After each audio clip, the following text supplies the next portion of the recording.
საქმე გიორგი გახარიას წინააღმდეგ 3 საათის განმავლობაში პასუხობდა გამომძებლების შეკითხვებს პროკურატურაში თავდაცვის ყოფილი მინისტრის მოადგილე და დაზვერვის სამსახურის ყოფილი უფროსი დავით სუჯაშვილი. უწყება ცოტა ხნის წინ დატოვა და მედიას განუცხადა, რომ ჩორჩანაში საგუშაგოს მშენებლობის შესახებ ლევან იზორიას მსგავსად მანაც მედიით შეიტყო.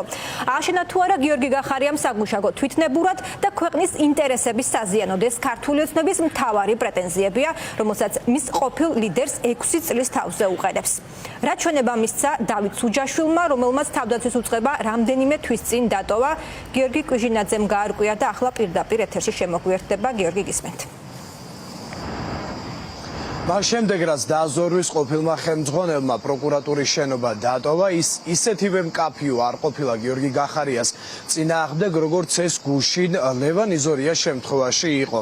დავით სუჯაშვილს ჩვენ დავუსვით კითხვა, თუ როდის შეიტყო ამ საგუშაგოს მშენებლობაზე, ან გახსნის საკითხთან დაკავშირებით ინფორმაცია, რაზეც მან გვიპასუხა, რომ მშენებლობის შესახებ მას ინფორმაცია საერთოდ არ გააჩნდა და მას შემდეგ შეიტყო საგუშაგოს აშენების შესახებ, როდესაც უკვე მედიით გაჟღერდა აღნიშნული ინფორმაცია. გარდა ამისა, მას კითხვა დავუსვით, დაზვერვის სამსახური უნდა ჩაეყენებინა თუ არა საქმის კურსში გიორგი გახარიას, როდესაც აპირებდა სოფელ ჩორჩანაში საგუშაგოს მშენებლობას, რაზეც გვიპასუხა, რომ ის არ იყო ვალდებული დაზვერვის სამსახურისთვის მიეწოდებინა ამ მშენებლობის შესახებ ინფორმაცია, თუმცა აქვე დასძინა, რომ კარგი იქნებოდა თუ ეწოდინებოდა დაზვერვის უწყებას აღნიშნული საგუშაგოს მშენებლობის შესახებ.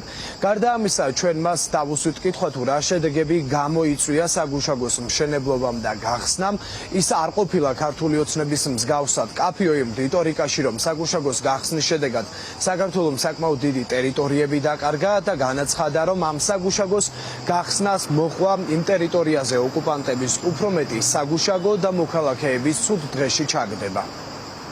დაზვერვის სამსახურის ხელმძღვანელი თქვენმა უწყება ვერ შეძლო ინფორმაციის მოპოვება საოკუპაციო ხაზთან, რომ იგეგმებოდა საგუშაგოს მშენებლობა, ან მიმდინარეობდა საგუშაგოს მშენებლობა და შესაძლოა ამ საგუშაგოს მშენებლობას უცხო ქვეყნისგან, მოსაზღვრე ქვეყნისგან, რომელიც არის ოკუპანტი, მას განეხორციელებინა იქ რაიმე სახის საფრთხე. ეს არ იცოდა დაზვერვის სამსახურმა? ხო, საზოგადოებას რო გავცეთ ამაზე პასუხი, ნაგიცნოთ. დაზვერვის სამსახური ისე როგორც სხვა სპეციფიკური სამსახურები მუშაობენ თავის ჩარჩოებში. დაზვერვის სამსახური საიდაზვერო ინფორმაციას მოეროს საზღვრებს მიღმა. დაზვერვის სამსახური აქტიურად ჩართული არის არაღიარების პოლიტიკის მიმართულებით. ამ შემთხვევაში ეს ინფორმაცია რო ჩემთვის აქვს, მე რო არ მწოდნოდა, ამაში პრობლემას მე ვერ ხედავ. როდის გაიგეთ? თქვენ საიდან გაიგეთ? საგუშაგოს როდის გაიგეთ ეს ინფორმაცია? საგუშაგოს სამწუხაროდ ღია წყაროებიდან გავიგე ეს ინფორმაცია. კარგი იქნებოდა, რომ მანამდე მწოდნე. რაც მე მაქვს ინფორმაცია, ესე იგი მოსახლეობა ჩავარდა საკმაოდ რთულ ვითარებაში, იქ საგუშაგოები, დამატებით საგუშაგოები გახსნეს რუსეთის ფედერაციამ გახსნა დამატებით საგუშაგოები და სამეთვალყურეო საშუალებები დაამონტაჟა.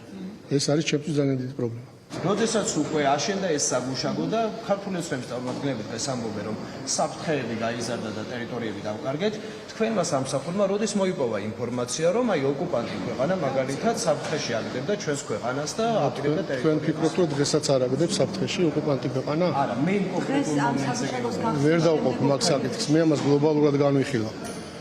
საქართველოს ტერიტორია ოკუპირებული არის ჩვენი მეზობელი ქვეყნის მიმართ.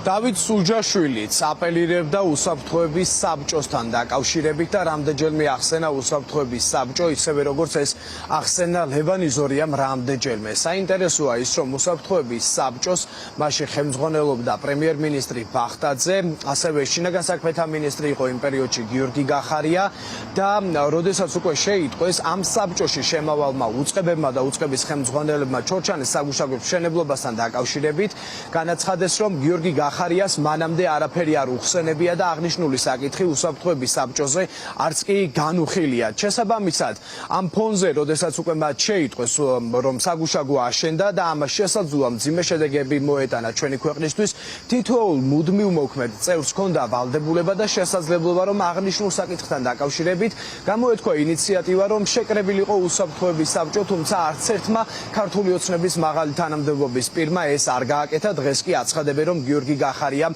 შეცდომა დაუშვა. ამ განცხადებებს აკეთებენ კი 6 წლის შემდეგ, მას შემდეგ რაც გიორგი გახარია აღარც ქართული ოცნების შინაგან საქმეთა მინისტრი, არც პრემიერი და საერთოდ მათ გუნდს გამოეყო და არის ოპოზიციაში. დავით სუჯაშვილს შეეძლო რომ მიემართა პრემიერ ბახტაძესთვის და მოიწვიეთ აღნიშნულ საკითხთან დაკავშირებით უსაფრთხოების საბჭო, რაც არც თავად სუჯაშვილმა არ გააკეთა. რაც შეეხება საქმე ეხება ჩორჩანას საგუშაგოს 2019 წელს განვითარებულ მოვლენებს და ქართული ოცნება აცხადებს, რომ მაშინ როდესაც გიორგი გახარიამ საგუშაგო თვითნებურად ააშენა ჩორჩანაში, ჩვენმა ქვეყანამ საქართველოს დაკარგა საკმაოდ დიდი ტერიტორიები, თუმცა მანამდე ქართული ოცნება ამტკიცებდა, რომ მათი მმართველობის პირობებში ქვეყანას ერთი გოჯი მიწას კი არ დაუკარგავს.